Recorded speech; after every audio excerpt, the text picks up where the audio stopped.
Hello বাচ্চারা, আমরা একটা গাড়ি কিনতে এসেছিলাম। আমার এই গাড়িটা রাইড দিয়ে দেখতে বলবো।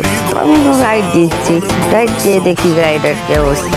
গাড়িটা যদি ভালো হয় তোমরা কমেন্টে জানাবে গাড়িটা কি নিবো না নিবো না। তো আমি এই মুহূর্তে রাইড দিছি, আমাকে দেখে একটা ভয়ঙ্কর রাইড দিচ্ছে।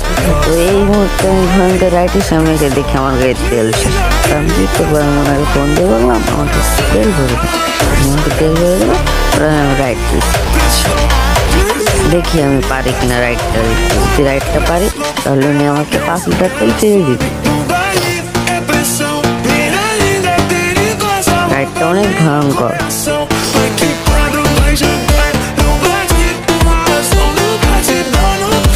ইতিমধ্যে আমি রাইডের শেষেই চলে আসছি, দেখি কি করি। তো জানি না ওটা শেষ রাইড, আমি জিতে গেছি।